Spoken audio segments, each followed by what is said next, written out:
Employment contract for domestic workers. The above-mentioned parties have agreed to the 1. The second party commits to work for the first party under the latter's administration and supervision or whomever should represent them as a domestic servant for a monthly salary 160 Omani Rial. 2. The period of this contract is for 2 years, starting from the date the second party commences work for the first party. The second party shall be subjected to a probation period that shall not exceed 90 days. 3. This contract shall be renewed automatically for another similar period or periods. Should either party wish to terminate the contract, it shall notify the other party in writing, at least 30 days before the date of expiration of the contract. 4.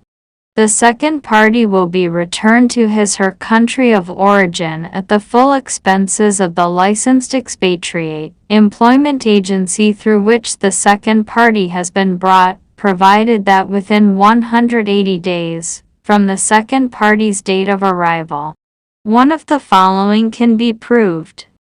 The occupation is different from what is stated in the labor clearance.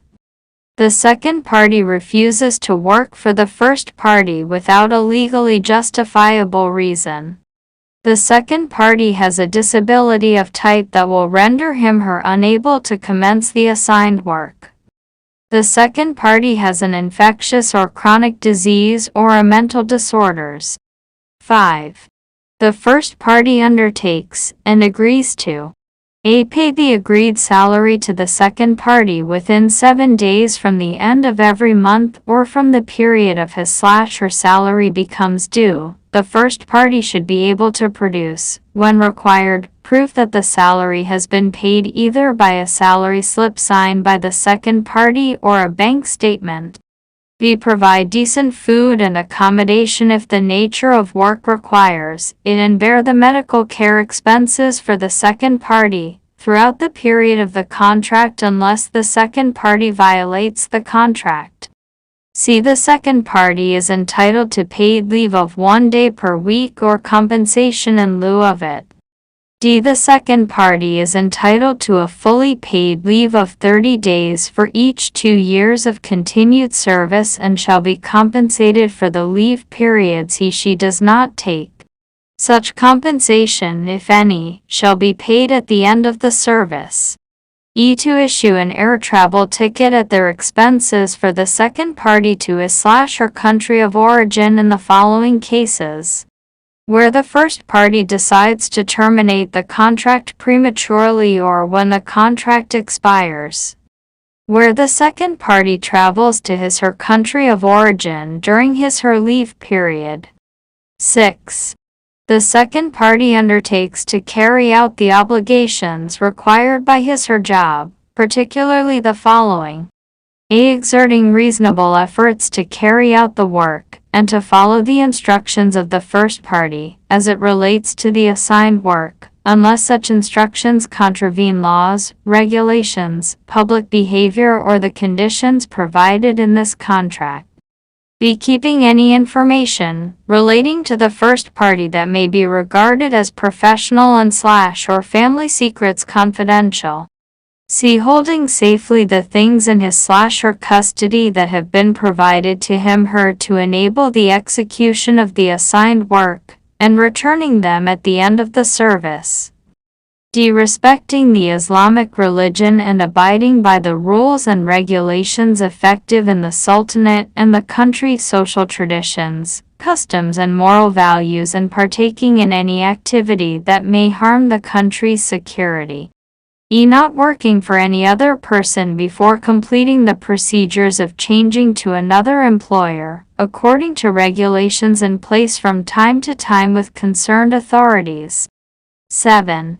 The first party may terminate the contract after notifying the second party in writing 30 days before the date fixed for the termination of the contract or after paying the second party for the period of notification, Where the second party violates any of the basic legally acknowledged obligations or the provision of this contract, the first party may terminate without observing the period of notification or payment in lieu of it.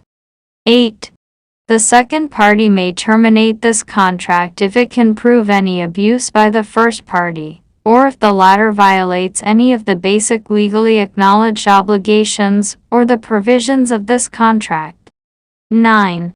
This contract shall end upon the death of the second party or if the second party becomes medically unable to perform its contractual obligations. Such disability shall be proved by a medical certificate issued by an authorized physician in a government-run hospital. The contract shall also end upon the death of the first party unless his/her family decides for his/her continuation until the end of the agreed period under a new employer, provided the new employer is one of the inheritors of the decedent's estate. The procedures of such an agreement must be completed within 1 month from the death of the first party. 10. This contract shall end if the second party is convicted of any type of criminal offense. 11. The second party's right to claim any rights arising out of this contract shall lapse after 1 year from the date a contractual right falls due. 12. The parties involved in this contract have right to request for an amiable settlement of disputes, should any arise, from the Ministry of Manpower Dispute Settlement Department, which is obligated to take the necessary steps to reach a settlement. If a settlement is reached, the department has to issue a certificate to that effect and it shall be binding on both parties. 13. The contract shall be drafted in 2 copies in both the Arabic and English languages. 1 copy for each party, both texts being equally authentic. If it is drafted in language other than Arabic, an Arabic copy signed by both parties shall be attached, and where there is a divergence in interpretation the Arabic text shall prevail. 14. Where no specific text is provided, the provision of the Ministerial Decision, No. 189/2004, shall prevail.